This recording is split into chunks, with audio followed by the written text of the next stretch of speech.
What is up, everybody? Welcome back to another episode of J&B Unsupervised. This is episode 50. That's crazy.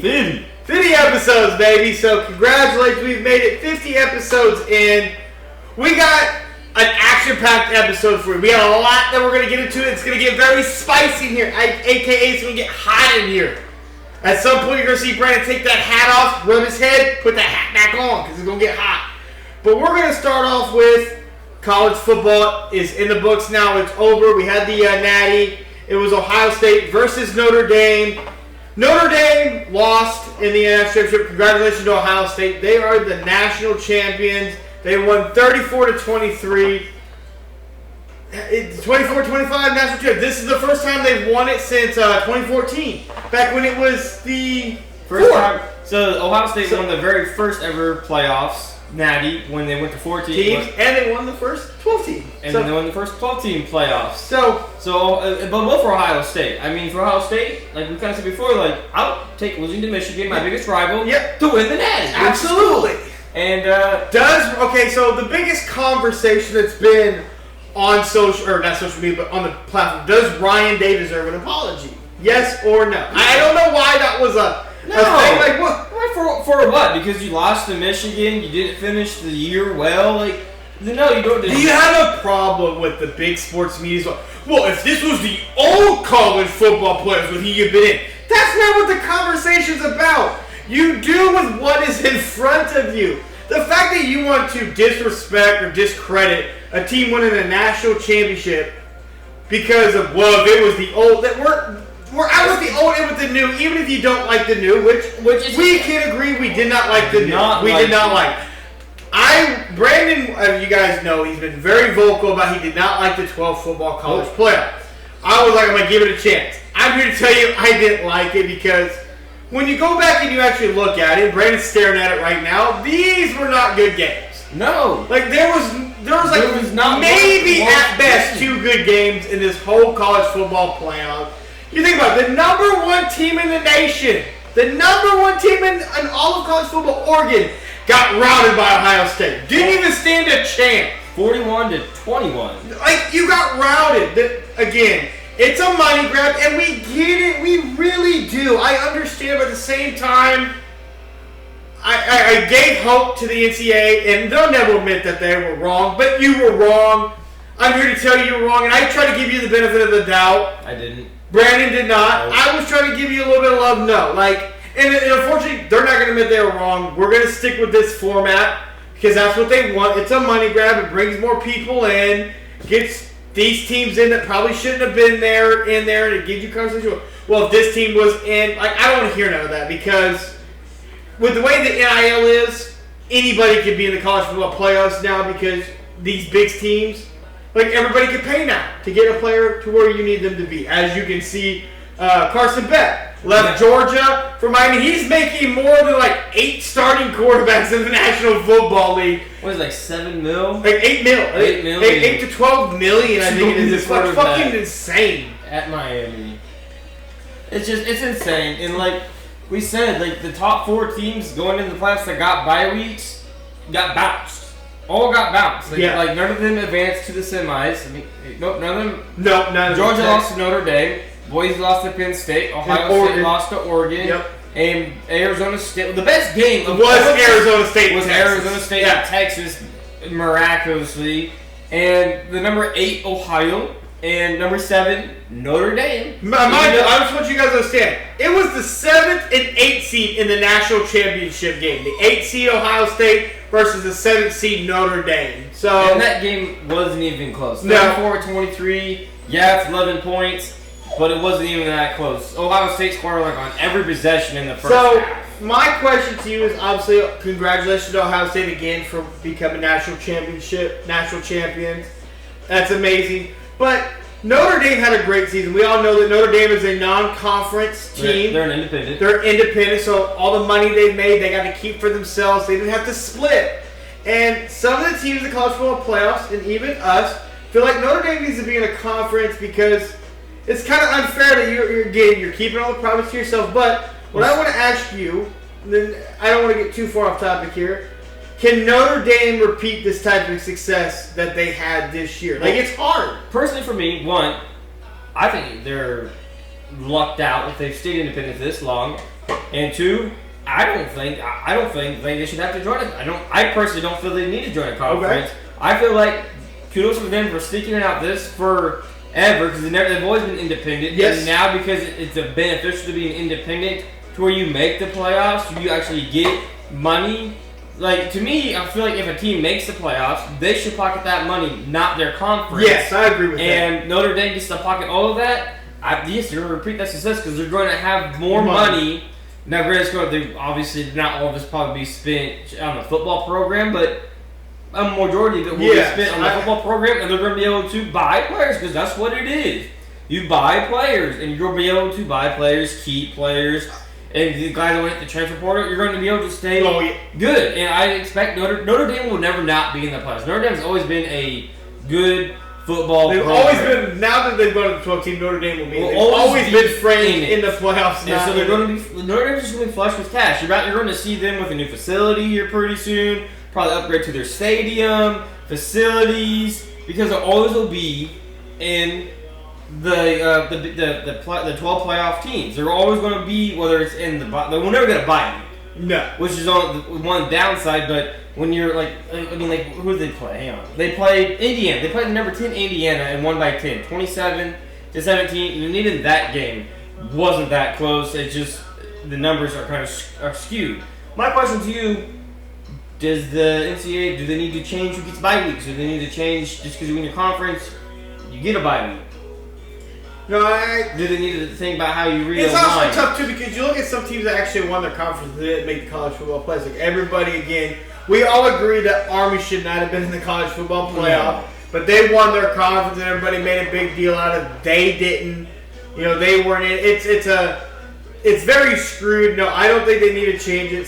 Keep it the way it is. But so you think like the powerhouse conferences, the Big 12, the SEC, the ACC, and then the MAC. Because as you see, having the bye, it didn't do anything for any of those teams. Right, but like you get the bye week, you only got to play two games. You get there versus 3. But even if you get to the semifinals, you still get like $3 million or something kind of like that. So like Notre Dame will always get, in my opinion, probably to the semifinals. And I personally, the only thing I want college football to change that I don't know if we've covered on here yet is the transfer portal. Yes. We do need to change the transfer portal because the team, I don't know the name of the team, they got fined because like half their team entered the transfer portal because they fired their head coach. And so the whole team entered the portal. Like the portal needs to be after the bowl games. Like because there should be like. It should be after the national. That's probably the one thing the NCAA can fix because the NIL money, if they let it go too big, there's no really fixing that. It is the way it is. Well, the NIL money to me is fine. It's day and age, and I think players, because not everybody's going to go pro. No. And so people, as you can tell, we got motherfuckers in college football that have been here damn near a decade. That was before NIL, but. They were there before NIL and they're leaving. They need to change it where coaches can't leave. Yes. Coaches can't be hired until after the national championship game, and players can't leave or make any intent. And if you leak any of that, everybody's getting money. You gotta be fine. Yeah, absolutely. But the same focus on that too, though. Since we're talking about like free agency, it's free agency. Yeah, it's free agency. Yeah, you're not wrong. And with the coaches, you shouldn't be able to. Like, I guess you could fire your coach if you're not like in the. Yeah. If you don't have if you didn't win 6 games, you're not getting a bowl game. You can fire your coach. But you still can't enter the transfer portal until after everything's over. My question to you is on the NFL side. Should teams? Because I this is my personal belief. I think teams should have to wait until the Super Bowl to contact teams about their OCs to interview them. You know, I would agree with that. I don't like it because it's a distraction. Because obviously you want to be a head coach. There's only 32 of those jobs. Yes! And 6 to 8 of them come available every year. Yep. And so I'm trying to game plan against this team, help the team I'm on, but I'm also trying to prep for this interview for a once in a lifetime opportunity. And all these teams, even though like something we see every year, teams go out of their way to, and they get violated, they lose a pick, like they don't care. We're gonna get our guy. No. I agree. I think it should be after the Super Bowl. Like nothing can happen hire-wise, interview-wise, until after the season's over because it's a fucking distraction. Especially because how many times I've seen it's somebody that's in the fucking playoffs or going to. It's always somebody. Well, my thing is it's a distraction. It's not why the Lions lost. No, we'll get to that. But they're both their OC and DC. Both had interviews. Yes. And the Lions could have declined it. Like the organization and the head coach and them could have declined the request to interview his coordinators. But they didn't. Like, yeah, go. I mean, obviously. Yeah. But they had multiple interviews that they had to do up to their. Because you got to think about it. You're a player and you're in the playoffs and you have a legit chance to make this run. But your coach, instead of being with me and coming up with a game plan, is off doing an interview. Well, just it's all vice versa. It's like, come on, dog. We're trying to throughout the whole season. You give, say you're putting in 80 hours a week outside of like Sunday to prep, and now I'm getting 60 hours to prep. Yes, but I'm giving 20 to. And again, I'm all for these guys getting the opportunity, but there needs to be something put in place. The offseason doesn't start yet, so the coach is getting fired. Yes. You can fire your coach. Cool, fine, whatever, because you get fired during the season. Cool, fine, whatever. But you shouldn't be able to go and hire or talk to anybody. Yes. No, I'm with you. I agree with you on that. I'm not a fan of any of that. Because you have players you have coaches, you have DCs and OCs. Like, for general managers, in my opinion, if you're trying to hire a GM, that's different because they have nothing to do with the game plan and what's going on Sunday/Saturday or Monday on Wild Card Weekend. Yeah. And so I'm cool with the GMs being looked at and talked to, but I think that the same way that you shouldn't talk or be allowed to enter the transfer portal in college until after the Natty, shouldn't be able to start off-season work until after the Super Bowl. That puts the teams that make it that far, especially with Roger Goodell trying to implement an 18 regular season, make the season even longer, push the playoffs even further out. Yeah, I think some of these rules need to be changed, put in place. I agree. Well, I think that would just you're trying to keep teams competitive. And I'm not saying that's like why some teams lose. No. We're not giving you an excuse. It's not. I just think an excuse. But I think you should save all of that. It's just a distraction. Well, there's been in recent past, some coaches have declined to interview for certain jobs because they want to stay fully focused on their team in the run that they're on in the playoffs. Yep. So I was just curious if we were on the same page. Yeah, no, we're definitely on the same page with that. But wrapping up on college football, overall thoughts. Like, this is all of college football. Overall thoughts on this year's college football from beginning to the end, playoffs, overall thoughts. Were you happy with this college football season? In totality, as like how games went, there was a lot of surprises. Like, I was shocked and surprised by our KU Jayhawks that we didn't have the season I thought. The Colorado Buffaloes, they delivered almost everything I was hoping for with all the drama. Shout out to SMU. And hype. SMU had a great season as well.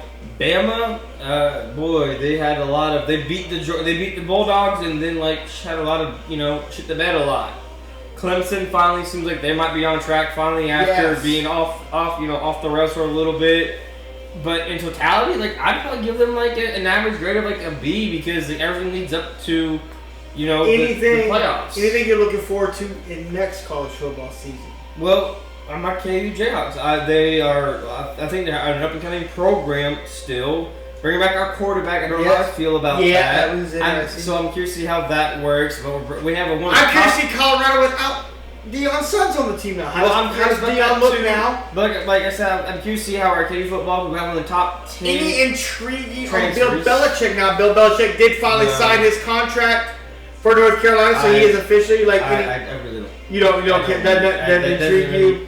I'm going to keep it noted, it's pinned, but we got Michael Vick in college football now as the head coach, Deion Jackson in a small school. Bill Belichick, I really don't care. Bill Belichick, I'd rather have him in the NFL, but I think it's a short stint there at UNC, but it's more to make sure his son is, it's a stuff for his son. Shut up, but probably why not? In the long run, might as well. But honestly, but to me though too, I'm curious what happens with Bama and their head coach because they missed the 12-team playoffs. They lost the most games they've ever lost since Nick Saban era. Yeah. And so I'm kind of curious to see about that. But really, I'm just kind of here to see again, Deion Sanders, like, if he stays or leaves, because, like, there's rumors he could go to Dallas or stay. And I'm so curious. I hope he stays in Colorado. Yeah. And I'm here to watch Colorado. And also our Jayhawks to see the transfer of the Are you also, real quick, last question on college football. We are entering the Manning era at Texas Longhorns. Well, I'm also curious. I'm here for that. Because people that don't know, Archie Manning has done this the best way possible, and I am very proud of him doing it this way. He stayed at Texas. People have tried to get him to enter the portal. He goes, no. And he stayed there for one reason only. The development team, the quarterbacks, the development team there. And you see the improvement from his freshman year. You see the improvement. Now we're entering his junior year. He's going to be the starter. We're entering the Manning era at Texas. I'll be very curious to see how he looks as a full-time starter. I do believe, I will say this, I think you might agree with it, maybe not. He will not be entering the NFL draft this coming college football season. I think he'll stay his all 4 years, maybe go his 5th year, depending on how things go. Well, he won't be there 5, but he definitely. I can see him. The only way I see him being there 5 is if one of these years don't go well and he wants to continue with the same coaching staff is there. Well, they extended the Texas. They did. Texas. So that's probably outside of like Deion and like my Jayhawks. I'm excited to see Archie. I'm very. How does he look? Definitely here to I'm see here him for as a it. full-time So- starter with the talent that Texas is able to buy because. Texas So overall, after everything, you got A+, F. What would you grade college football? I know you said how you felt. A B. the playoffs were trash. Yeah, no, I did. They weren't watchable besides like one game, Yes. maybe 2. There's the playoffs. Like no one cares about the regular season. Like, ooh, cool, it kicks off. You kind of pay attention for a couple of weeks. Well, we even Get said some like big some of the games. regular bowl games were more competitive than the actual playoffs. Like which go is- back and look at all the bowl games. I was like, damn. Which is really Again, shout out to Navy, dog. Like they beat Oklahoma, and the media swept that shit under the fucking radar, dog. But that's another thing. Navy beat Well, that's Oklahoma. something to kind of pay a little bit of attention to. Texas and Oklahoma both made the jump out of the Big 12 to the SEC, and Texas flourished. I mean, Oklahoma, they made it to the playoffs. They made it to the I believe the quarterfinals, and like they lost to Oklahoma. They didn't look great. the I mean, fact that they definitely won swept that loss under the radar is probably one of the most disrespectful things I've ever seen in college football history because that was probably one of the biggest upsets you've ever seen in college sports. Considering It's- Oklahoma, Yeah, it's and like the SEC now. I don't give a fuck SEC or not. Oklahoma is a program. Well, Oklahoma in Big 12, Yeah. big program. Oklahoma, big program. Oklahoma and the SEC, really big program. Like the SEC, Yes. SEC is the dog of everybody. I mean, they're the. They're the supposed to be the conference. pinnacle of college football, And but maybe it's just because of Bama though. maybe And the dominance Bama, they have. Georgia, all whatever. But overall, not a bad college football season. We're very excited for next year. Let us know what you guys think it about was like college a football. B grade, so I don't know if that necessarily Yeah, well, yes, successful. but let us know what you're looking forward to next year when you see this video. Drop it down in the comments. But real quick, sticking with college sports, I want to give a shout out to Dawn Staley, the head coach of South Carolina Gamecock. She got a 5-year, $25.25 million contract extension with an annual salary of $4 million, including a $500K signing bonus and an annual $250K accelerated, making the total value basically $25 million. Very well deserved. Shout out to Dawn Staley. Talking about women's basketball. Women's basketball, yes. I just wanted to give a little bit of shout out to Dawn Staley because we were on college sports. She got paid, well deserved. But we did talk about. I don't know if we touched on this last week. I want to touch on it real quick. Obviously, Roger Goodell wants an 18-game regular season. How does I'm curious. I don't know how to feel about it because we both agreed that okay, cool. We want to do 18 regular season. I want new records starting from that season forward. Everything else, move the side. I want new shit from that season forward. Let's talk about that shit. I don't give a fuck about that shit no more. Well, I think that's something that if that does happen, which sounds like it probably will, that they're going to have to talk about just the records that is with the 16 and 17 games. those are locked in history forever. Yes. And you also have to take into consideration, that's obviously the season records. What do you do with the career records? Yeah, like that. Because what do you do? Because when you go to an 18-game season, that's what would you do with Brady's record? Games. Nobody thought you would ever touch Brady's record. He played so long. He played until he was like 44, 43 years old. Something like that, yeah. 20 plus years in the league. No one thought you would ever touch those records. And now we're going to get absolutely decimated. You have 2 extra games for players like Josh, Mahomes, and Joe Burrow. Yeah. If they play 38 to their late 30s, which seems like it's a very impossible thing. And nowadays with the medicine and everything, yes, his records will be shattered. So it's one of those things like, what do you lock in place? All the records, or just season records? And what do you do with franchise records? Yeah. I just lock them all. Like I personally, you're 2 games extra. And granted, granted, you win your division not playing the last game anyway. Well, I mean, to a degree. Yes and no, but what do you do with franchise records? Do you stop them and then make a new as well? I think so. I think everything needs to be new. Well, you respect those. You look at them like, cool, that's great. And then, but I think we've entered a new era, especially if we go that route, that we just need to start fresh and get something new. And we're not forgetting about any of those. By all means, we're going to still talk about them. They'll always be compared, but the Russian title that was in jeopardy this year would have followed if Saquon would have been allowed to play in the last week of the season. Yes. And he would have done less carries, which is why I would have recognized it. And I don't like doing that. I have to put kind of smaller asterisks or try to twist it to kind of like it. Which I would have been twisting nothing. He would have done it in less carries. So there would have been, and I'd been like, look, you might have had 1 extra game, but he did it in less carries than you did it. So I would have been okay with it. I think they should lock the record. If they extend it, I do think the season records, lock them. That is what it is, and then you can always compare. Well, this is the record. Then it'd be so cool. Every year you would have records being broken. And I think that would give you more to talk about. And also, it would bring so much more attention. He has a chance to beat this currently playing players. Because you have a chance to edge yourself in history is setting the record, and then you have the ability to kind of break it. Who's going to break it next? It brings that excitement. I'm like, ooh, that's what I want. I think that's why it's the best. It's the best road for that. If we go that route, the next 10, 15 years, because we'll probably have Josh, Mahomes, and Joe, who are probably the pinnacle of the talented QBs in the league, and Lamar. Yes. That will set the records for what happened for another 10 to 15 years, and then they'll probably set for quarterback. I'm talking about QBs that will set the pinnacle of what the records will be for a seasons and for careers. I think you should, if you want to make it 18 games, stop the records. These are etched in stone, will never be touched. Yeah. And then let's go on from there because you never make it. You can't make it more than 18. No, I think 18's bam. That's But when they're not talking about the records though, he once had the Super Bowl land around President's Day.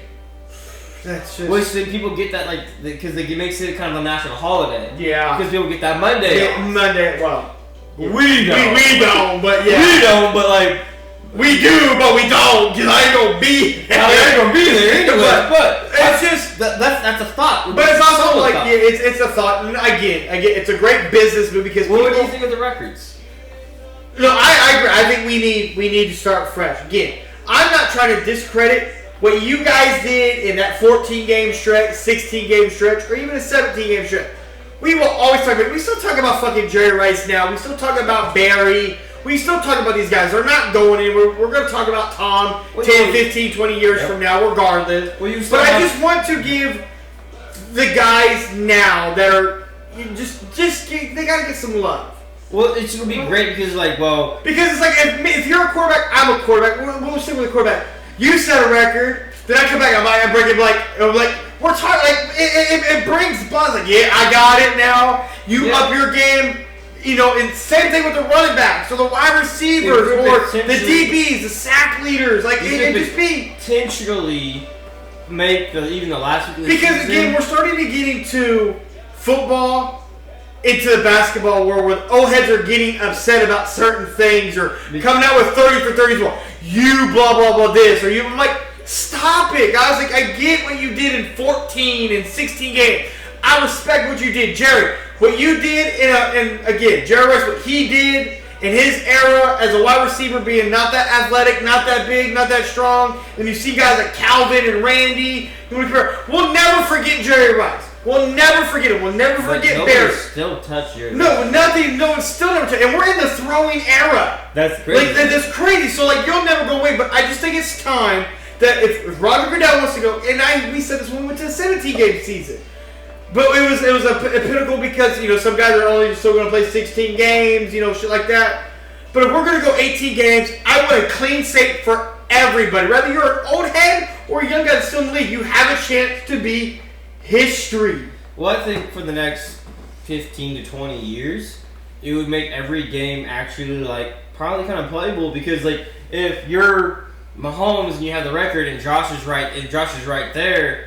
Mahomes and Josh or Joe Burrow might play that last week of the season just to get that record. Yes, it gives that buzz, man. And that's, so you might actually be able to have. Because if you're going to go make the money grab to make it 18 games, it's a money grab, like you said, for that reason. Joe Burrow will come in and get that record. You edge your name in history for that season. And you're going to be talking about all the way until offseason. And then it's going to be like, can Patrick, can Josh, or Lamar. Well, sounds like we're in agreement. Yes, and I'm here for it. I just think that's what needs to be done. I'm here for more football, but they got to freeze the records. Yeah. Put them in Canton that they're solid because you can't act like they're not going to compare them with the new records. Yeah, you're still going to compare them. When we go to 18 games, what's going to happen if they freeze those records?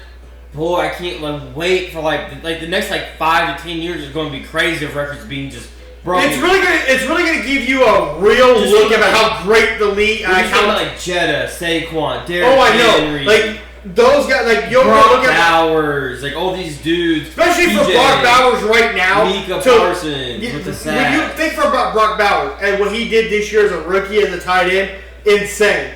To think about putting him put his records if you go 18 games and then you could jump over to Kelsey and Gronk, damn. He's fucking killing. And you don't even have to use the asterisk. Well, he got 200 games. You're just looking at, what he's doing, and you're not trying to put the asterisk next to it. That's all I want. I don't want no asterisk. I want guys to get the love and respect that they deserve. And it's going to be competitive because it's going to bring that competitive edge. So I agree. I hope they do that. But let's go ahead and jump in. This is where Brandon's going to start to get very spicy, ladies and gentlemen. Let's go ahead and jump into the first game of last week, the Kansas City Chiefs versus the Houston Texans. Our Kansas City Chiefs won that game 23-14. Now, the whole controversy of this game comes from really just two fucking penalties, and they were on Patrick Mahomes. Fin, go get her! Go get her, Fin! Fin's gone now. He's left the building. He's gone. But that game happened. There was two. The Houston Texans are out here crying on social media and in the press. Ain't getting fined. Joe Mixon's out here crying about getting fined. He got fined $25,000. But the first penalty on Patrick Mahomes, that was Will Anderson Jr. It's tough. The line judge is behind him and he sees Patrick's head snap back. That's a natural reaction from Patrick. That's not him selling. No. So they would call it unsportsmanlike conduct. Yes. And which people that watched the game, they called it 15-yard penalty, automatic first down. They moved it. As they go to start the next play, you see the refs stop the play. They reviewed it in New York to make sure that it was. They then determined that there was contact. That it was. So the call is 100% correct. I don't care what anybody says. The officials on the field called it, and then the replay booth up in New York also confirmed it. So then we fast forward to the next penalty that y'all seem to cry Patrick about. is scrambling around, trying to make a play, goes to give himself up, late slide, no late slide. You lead with your forearm. There is contact with the head. That is not allowed. That is the rule. I don't care that the two defenders made contact. They did make contact. It would have been even worse contact to Patrick Mahomes' head. But they both made contact, which is a flag. And I just need people to understand those two calls did not change the outcome of that game. You giving up 8 sacks changed the outcome of that game. You going forward on 4th and 10 and getting sacked massively was big. Missing 7 points. Ooh, food. Don't do that to me, Kate. You know I have a weakness. This is why I'll never be skinny, ladies and gentlemen. But also on that play, I think more people are upset about the play than they are the flag. I'm such a fat ass. Get away from me, But more people are upset about the play than they are really the flag, in my opinion, because it was thrown a flag, and it's something it's a rule. And I personally think that they should honestly remove the ability for QBs to like technically slide to kind of give them up. Yeah. Because honestly, in my opinion, moving outside of the game, I think it kind of endangers the QB in a way because you're sliding down, your head's very vulnerable. If you dive forward, like a lot of people said, guys are going to kind of protect themselves. In that situation for Mahomes, had no choice but to slide and get down. Now I get it. Both of them tried to lay. They were trying to lay. And you're supposed to. It's playoffs. You got to. And they both got. Sometimes you try to get over aggressive and you try to lay the hit. But I guess what I want to say, and again, everybody sees Kansas City Chiefs shirt on. You guys know what Kansas City Chiefs fan. Take the biasness out of it. It was a flag, and those two penalties didn't cost Houston the game. And I need people to realize that. Those didn't cost you the game. You missed 2 field goals, an extra point. That's 7 fucking points you left on the field.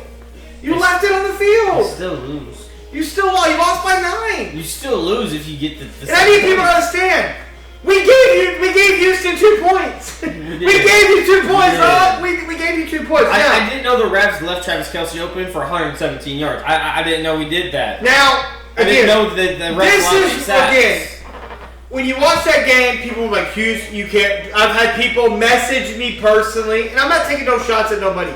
Again, we've had to accept, we are the New England Patriots now. We are hated. How people feel about my Kansas City Chiefs, how I felt about the Patriots growing up. That's to a degree. But, like, you're hating on greatness now, and it's cool. I get it. You're tired of seeing us win. We've been to 7 straight AFC Championships games. Patrick Mahomes don't know nothing other than the AFC Championship game or Super Bowl. Like, at bare minimum, AFC Championship. Only 2 quarterbacks have ever knocked our quarterback out of the playoffs. That's Tom Brady and Joe Burrow. That's it. That's the list. Ain't nobody else. Ain't nobody on that list. So, but when I watched that game, Kansas City won that game. I don't care what anybody says. Take away those 2 hits, and then Kansas City still did their thing. But what really got me was after the game when Houston did their post-game interviews, and it let me know that Houston was already checked out. Will Anderson, we knew going in it was going to be us against the refs. How is that your fucking mentality already going in? You know what I mean? That's your mentality already going in? Well, considering that Joe Mixon, Joe Mixon running back says you can never leave it in the refs' hands when you play the Chiefs. Everybody know how it is playing up here. You can never leave it into the refs' hands. But I mean, the whole world sees what it is, bro. It is what it is. See what? Well, what do you see, Joe? Joe, this is my problem, bro. You've been since the Vegas. You've been in great games against Kansas City Chiefs. You've watched your defense make mistakes. Had nothing to do with the ref made a call. I can't help that in critical moments, teams make bad errors against Kansas City Chiefs at the wrong time. And that's what you see. My problem is with all of this is that 2 calls don't define a game. The kickoff to start the game, that had nothing to do with the refs. If you all actually do your research, and honestly, before I get into that, the commentators don't help. Troy Aikman. The commentators in general, they dog on a play, and then turn right around, and they'll just saliva themselves. Going into Troy Aikman, talking about the calls and that Patrick Mahomes falling down, throw to Kelce. And just nut all over themselves about how great Mahomes is. What is it? Like, you can't, the refs are humans. In my opinion, the roughing the passer penalty was a good call. The slide, he could have went either way. But even Mahomes, people went after him because he flopped on that out of bounds. Like, he tried. Who doesn't try? If you're a great player, if you're anything worth your salt, you're going to try to get a flag. It's the whole point. And he tried. And the rest like you said, he didn't get it. He got it. He didn't complain. He got it and ran back to the hut. But my thing, though, is if y'all... So, outside the commentators who need to stop because you're pushing a narrative that's not true, do some research. Just look up. who gets the most favorable penalties, it's not Kansas City. Since Mahomes has been the QB of the Kansas City Chiefs. Josh Allen. So when it comes to roughing the passer calls per 100 attempts, Josh Allen is number 1. Goff is 2. Watson 3. Cousins 4. Baker Mayfield 5. Russell Wilson 6. Patrick Mahomes number 7. Which is still like, which is very low because there's actually a lot of people that are actually tied with him at that spot, around kind of the same Patrick spot. Mahomes gets that call 0.636%. And the thing is that, so you see the call. Josh Allen, 0.93. Woo! The thing is you all just see the calls that were called, and then people want to go after Jawan Taylor. Look, the dude lined up once, wrong. If he was wrong more than once, refs would have called it more, but he wasn't. It's the playoffs. They're going to let the D-line and O-line play a little bit more. But they stop. They don't call. There was a lot of non-calls, in my opinion, when they saw C.J. Stroud break the pocket. I saw my DNs trying to break loose and run, and they're trying to run, and their hands are in the air because they're being pulled and held, and nothing was hardly called. Then I see my right guard where the dude tried to bull rush, and whatever kind of happened, he kind of comes out the way. Use his weight and momentum against kind of falls down, and then my right guard and Trey Smith just. Well, people bitch about Jawan Taylor. You literally have an official that's watching him. I 100% there's an official watching him every time. And again, the playoffs. Again, this is a dude that never had penalties against him in Jacksonville. Rarely comes to Kansas City Chiefs, and this dude is like being bullied damn near by the NFL. And y'all, if anybody that really watches a lot of sports and postseasons from the NBA to the NFL to probably even hockey, even though it's not really my thing, and baseball. Baseball is baseball pretty much throughout, but they let people play more in the postseason. Yes, so they're going to let a little bit of more holding go. They're going to let a little bit more ticky-tacky on the corners and wide receivers arm wrestling go. But if it's egregious, they'll have no choice. But I'm not dogging on the average NFL fan, but the person that's not the average NFL fan that you could say is a little bit above, you do realize there's holding on every play. There's holding on it's just about how egregious it really is to call it. You know what I mean? Like, come on. Because even the announcers, the commentators will say... Even head officials that are retired will tell you, there's holding on every play. There's holding on every play. But it's how bad or egregious it really is and on that play. And in the postseason, they don't want to make a call holding to bring a big play back. But sometimes, I kind of question, why you're not calling a holding penalty when the quarterback gets to escape out of the pocket. And again, I want to be clear to everybody that has showed us support and subscribed to us. We'll be the first to tell you when we're watching the game if there's a penalty that gets called for us. I'm like, damn, I don't think that really was. Like, we call them out too. We're not just here taking every call like, damn, that might have been bad. And I just said the second penalty of Mahomes. I'm like, they didn't call that. I would in the very moment it happened. I'm like, damn, that's a flag. But then when it was replayed in slower motion, I'm like. Maybe. But do you like them slowing it down? Because again, that's the problem. Is because the commentators see it slow down, the fans see it slow down. That's not. I bring to the officials not seeing it slow down in real time. Put yourself in their spot to see that it's in real time. That looks like you hear the clunk of the helmet. Oh, that's Mahomes. Honestly, Mahomes probably should have been up for question protocol. But real quick on your matter, that this is something you said to me that we've gotten.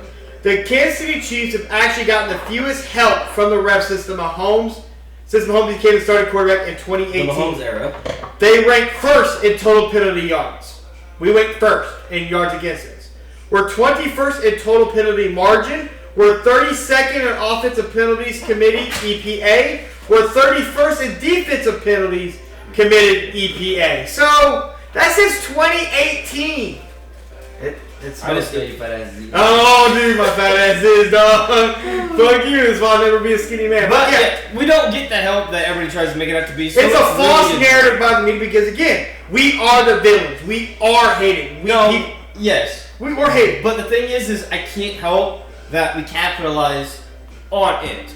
Everybody else gets the same help. Not even help. I'm taking that word back. There's flags that go in every team's way throughout a game. Because we are human, but it's whether or not you can capitalize it or not. I can't help you go for it on 4th and 10. It's more the fact that your team, when they play us, you are not disciplined enough in key moments. Like you said, we're even disciplined with like penalties. Yeah, we get hit. Juan Turley is a lot of that recently, but that was our Kansas City Chiefs again. For Houston, they did fire their general manager. Don't really know what that really does. It wasn't their GM. Or was their finance? Somebody with their finances. There was someone that pretty much managed. But again, Houston had a great year. They dealt with some serious injuries or not. I think they should. I think they should too. That dude had a hell of a year. He had a hell of a year. I thought he was washed, and he showed that he wasn't. They had stuff. He wouldn't have got hurt. He'd have been up there. Though. I think he would have been up there if he didn't get hurt because he missed some games. He missed about 3 games with a hip drop tackle that was not called. Yeah, well, that was not called. But they lost Stephon Diggs. They lost Tank Dell to a gruesome injury. Tank Dell's going to be out all next season as well. But Houston's up and coming. Do you think before we move on to the Commanders and Lions game, do they bring back Stephon Diggs? No. Even with Tank Dell missing the whole year? Yeah, no. I try to go get somebody else to pair with Nico Collins. Stephon Diggs is a diva. I'm sorry. I don't need him in that locker room with that young team with C.J. Stroud, who is I like C.J. Stroud from Ohio State. I love C.J. Stroud. I do. I think Houston has a chance to be a good competitive team. Young, they're building great things. I love Will Anderson. Even though I may not like how they handled the loss of Kansas City, be a grown man. Take the L. To me, I put that more on the coach. Well, DeMeco Ryan had a lot to say too, and that pissed me off because I like DeMeco Ryans. But no, I don't keep some money. I let him walk. Put that money elsewhere. Personally, put that money elsewhere. How much of a diva he is. Yeah, I agree. No, but moving on to the Washington Commanders Detroit Lions game. Oh my God! So when we did this episode last week, we said, man, what would it be like if the Commanders won that game? Now, mind you, I didn't really think the Commanders would win. It'd be like, that would be funny. I was like 75% Lions win. But Brandon did say this would be a shootout. They would put points up. And boy, did the Commanders put points up on this fucking Detroit Lions defense again. 45. Now, a lot of people. 31. Now, here's what I'm going to tell people that I don't like the narrative that people are putting out there that I have seen. I get the Detroit Lions had 16 players on IR. But you also brought a lot of players in that you let walk out the door. And the main guy that you let walk out the door, Jamal Adams. I've been very critical of Jamal Adams. But you tell me you couldn't find someone for Jamal Adams to play on defense? Maybe he don't got it no more. Maybe he don't. That is not an excuse why he lost the game. Brandon made this a great point when we were at work this week.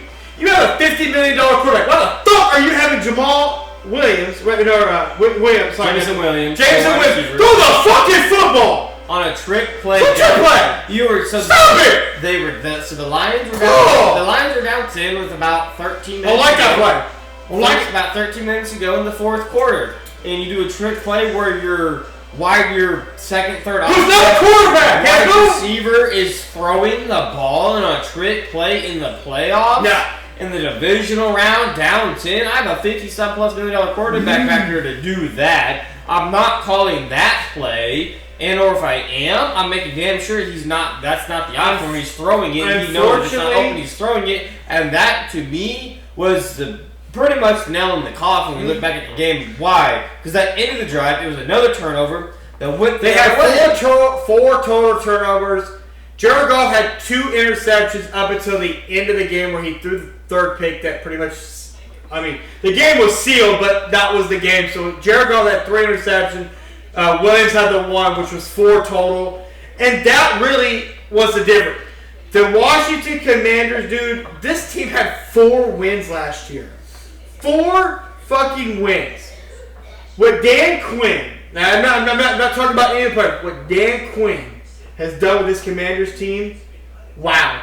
I've been very advocate for my head coach, Andy Reid, that he needs some love for head coach of the year, but man, Dan Quinn is your head coach of the year. I'm sorry, he is head coach of the year. You got to give love to Dan Quinn, the new owner, the new GM. Honestly, we'll talk about the humongous just stab at Snyder, the previous owner of the Commanders. That he couldn't seem to manage a team or get the players or the correct staff around there. As soon as he sells in the next following year, you get potentially the rookie of the year and that quarterback's in the NFC Championship. The Commanders in a 32 season drought from the NFC Championship game.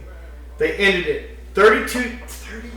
That's honestly, you can say this is probably the best ever run for a rookie QB in absolutely. Jalen no matter how many games. Dude, Jalen Daniels, man. Dude. Could you imagine? Again. Shout out to Jalen Daniels. Shout out to Dan Quinn. This team is playing great. What they did to Detroit, dude, they came at them. They knew Detroit was... They scared. Like, that QB don't flinch. No. That game, you know what really let me know about Jalen Daniels? That Bengals game. Where he sat in that pocket, he took that hit, and delivered a fucking dime in double coverage into Scary Terry.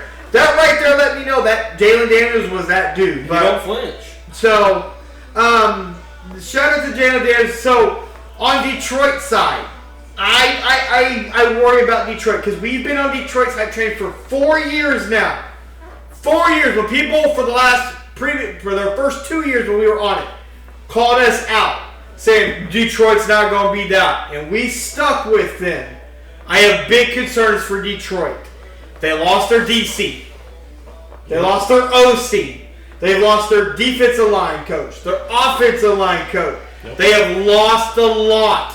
They lost a lot of coaching, but also they have a aura there. They have their chemistry. They have the word I'm looking for is not coming to mind, but they have a stability. They have a franchise. So mind you, Ben Johnson, their offensive coordinator, went to Chicago, head coach. Their defensive coordinator, Aaron Glenn, went to the Jets to be their head coach. So those were those guys landed. They have their mantra. They have, they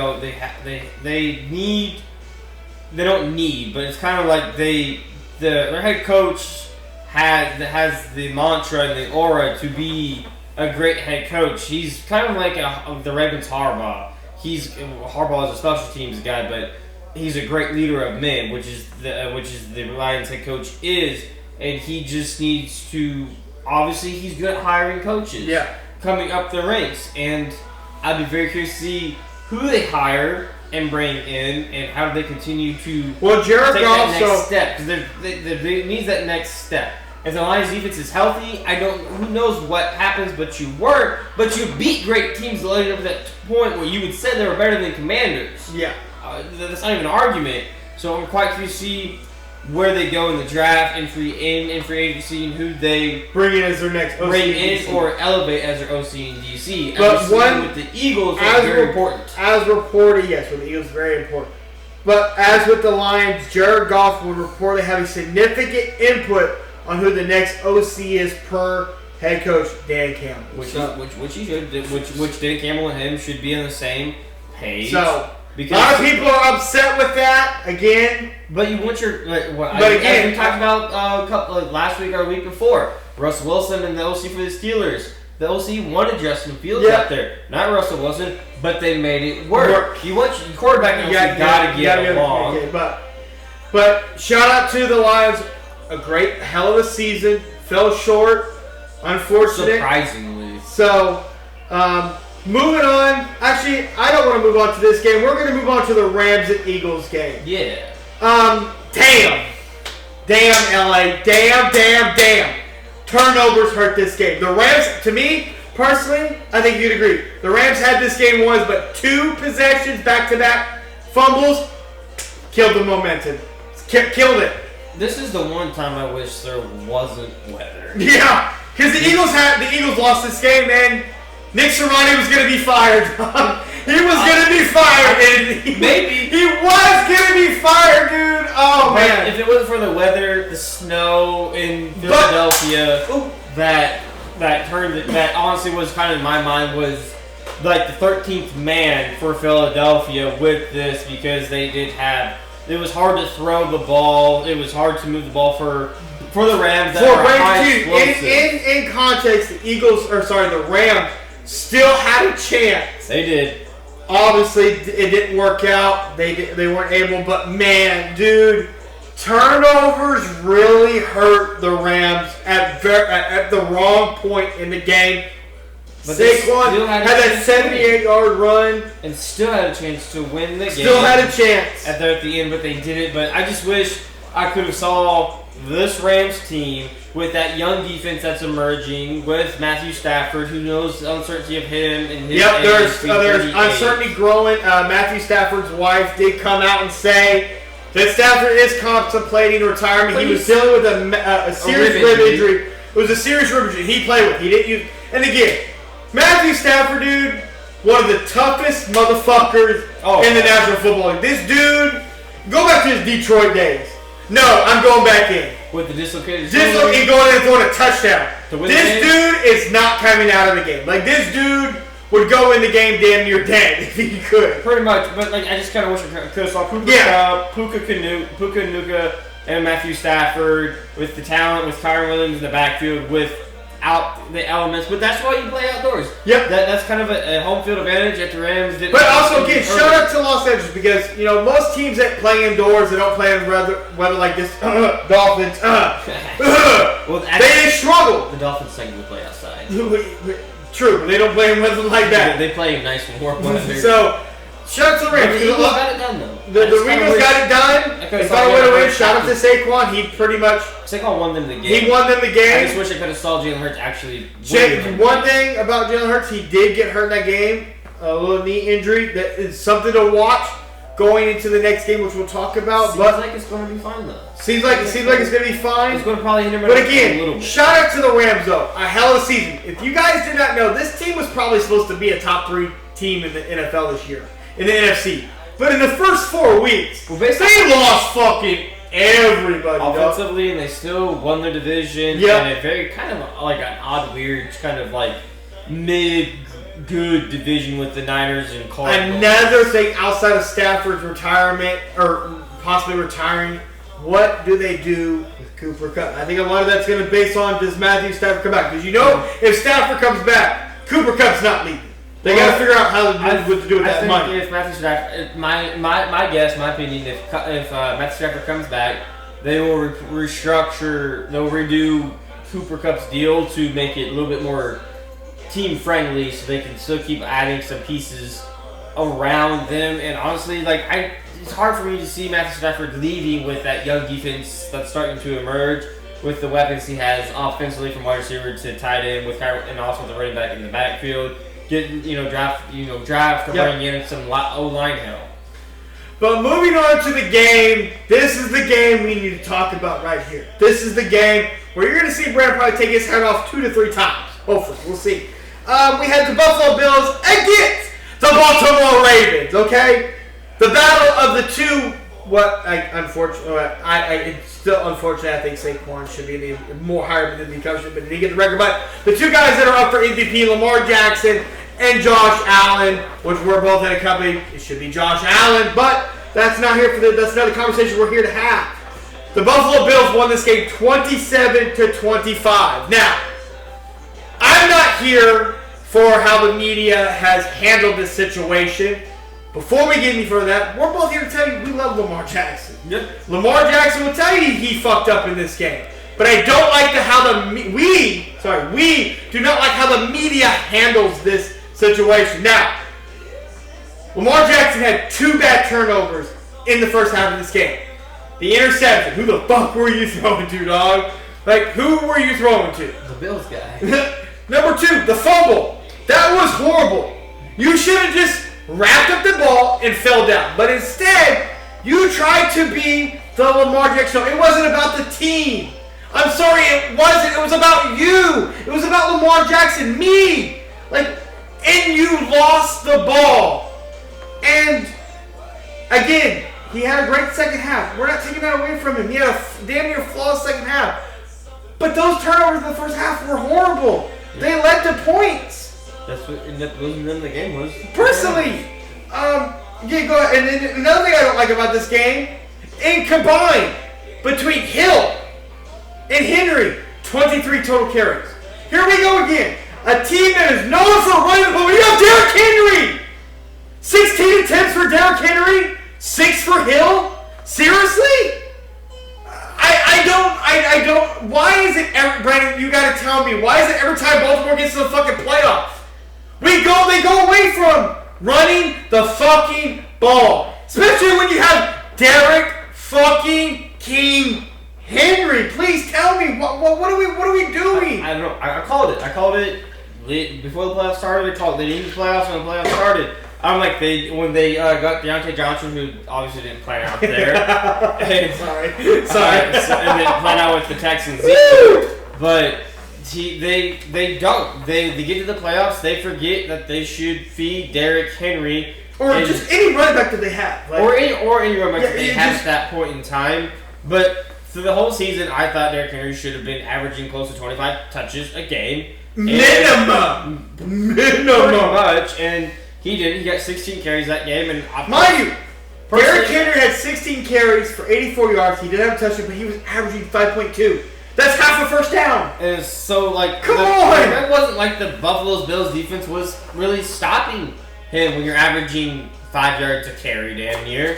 And I knew the Ravens wouldn't. When they fall behind a couple turnovers, like I said to a couple of the Buffalo Bill fans that we know, I'm like, you get a lead, you're going to take Derrick Henry out of the equation, and that's your best bet. And they did. That's why personally... If you ever get a lead on Baltimore, they just abandoned everything that worked. That's why I wanted when we beat the Texans, that's why I wanted the Ravens, because I knew that we could take away Derrick Henry with our defense. Like the Buffalo really did try, but I knew we get a lead. It's going to turn into Lamar Jackson, and they're going to want him to be the guy. It's kind of like Russell Wilson in the Super Bowl. Why'd you throw it on the 2-yard line? Why not give it to Marshawn and hand off to Marshawn Lynch? Now I don't know, because you want your quarterback to be that guy. Again, I don't like the fact. Again, this is where I don't like how the media's handled it.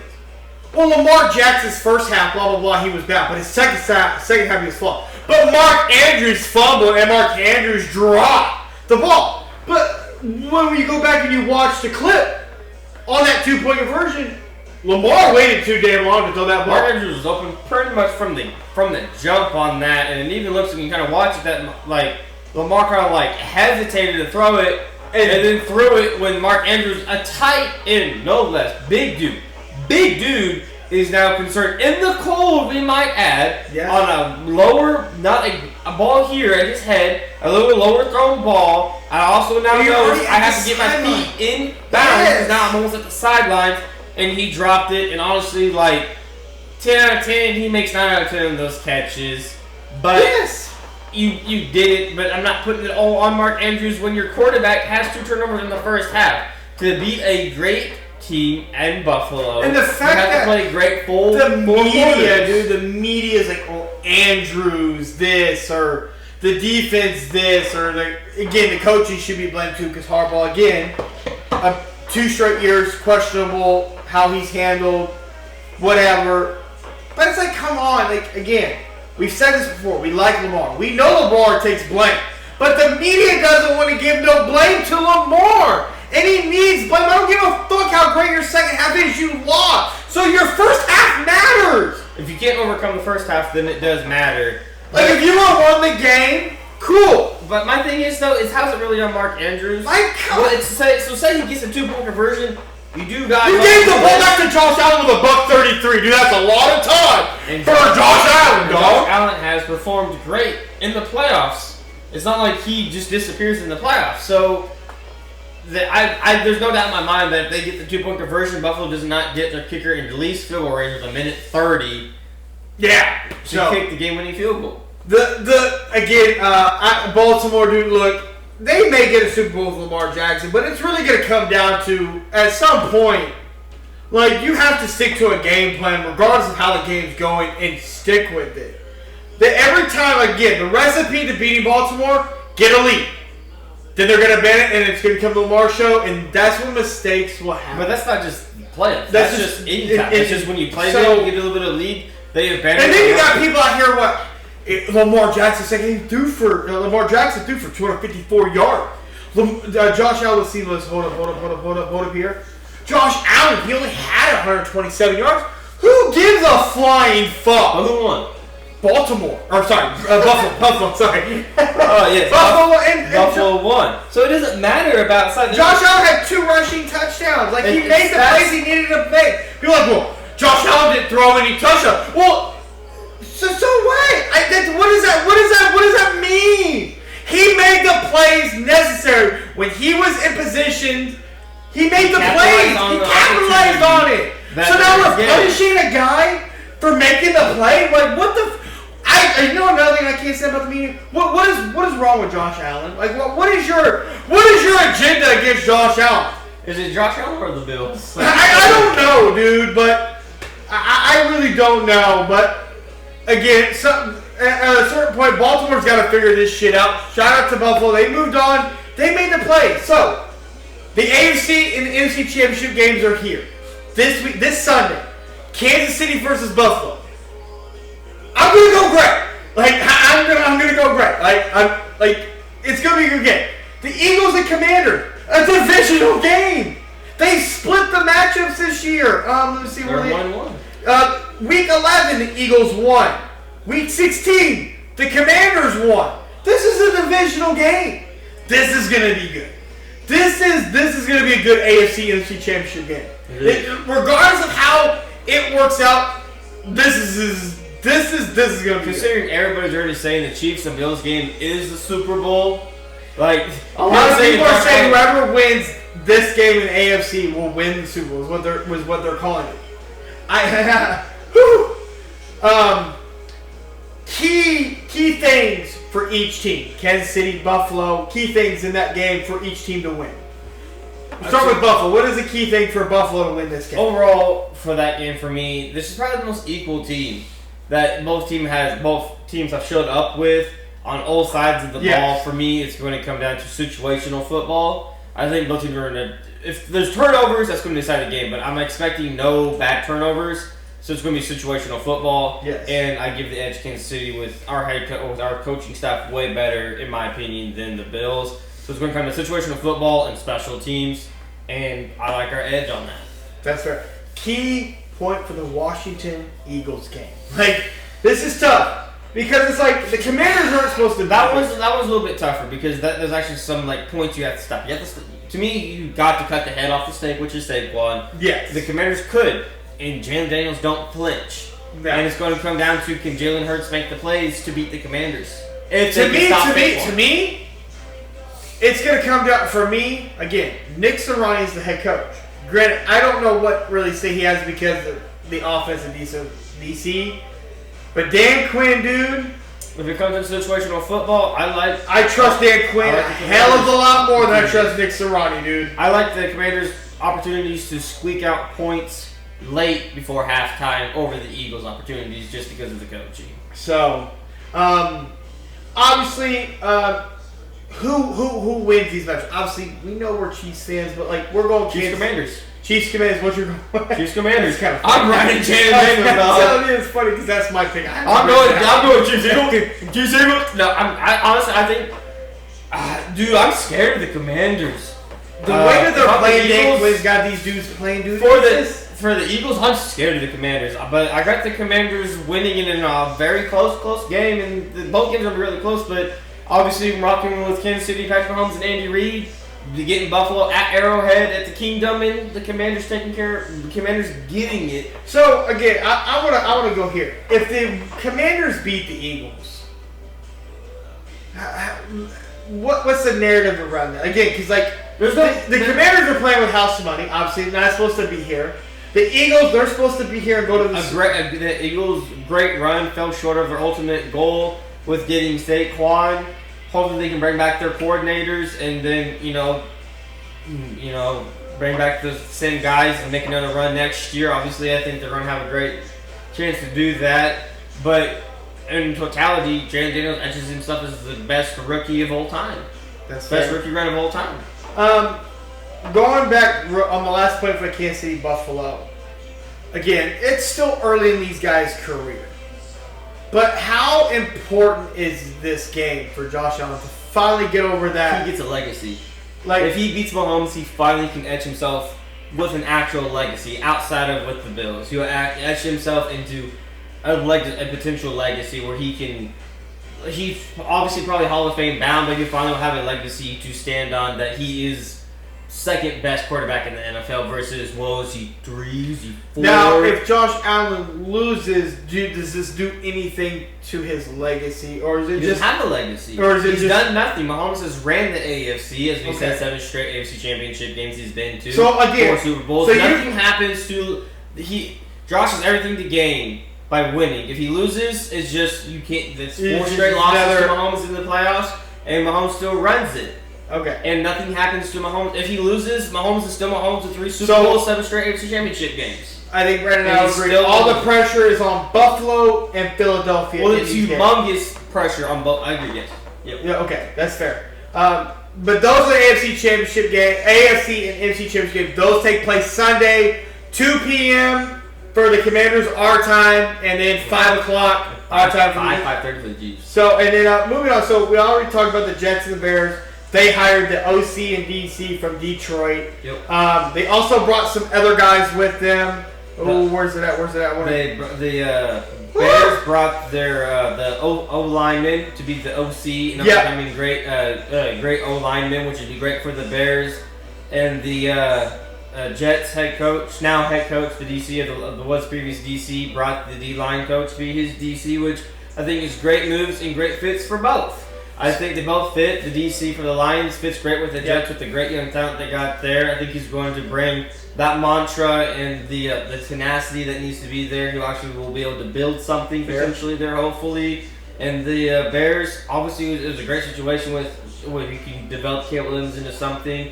And also that he's an up-and-coming great OC, potentially head coach, and we'll in my mind see what happens there. Bringing a great OC, that's a great O-line coach, which is obviously great, which got to be able. I don't think the Bears have a really bad O-line. No. I think they've had a top 15 O-line the past 2 years. Yes. Or they got PFF, but they can obviously bringing some talent off the coaching staff off the Lions is never a bad thing. Mike Vrabel, as we talked about previously, new Patriots head coach. Patriots hired Josh McDaniels as the as expected as the offensive coordinator. But what I want to talk about here is the Jacksonville Jaguars. We've talked about the owner pretty much said the next head coach would answer to him, not the GM. Well, the Jacksonville Jaguars have decided to fire their GM now. So I'll take the job. I'll take the job. Right before we started filming, it came out that the Jacksonville Jaguars are looking at the Tampa Bay Buccaneers offensive coordinator to be their next head coach, Liam Korn. What's his name? I don't know. I don't have it. I know his first name is Liam, the offensive coordinator for the Tampa Bay Buccaneers. Who also did sign an extension with the Bucs. Yes, he did. So, again, I still am very fragile about how I would handle becoming a head coach. Well, at least you can come in with a new GM. So you're coming with a new GM, so hopefully there's a little bit more. I can talk to the GM a little bit more now, but again, that's still a very It's not a great situation, but again, there's only 32 options. We touched on this earlier.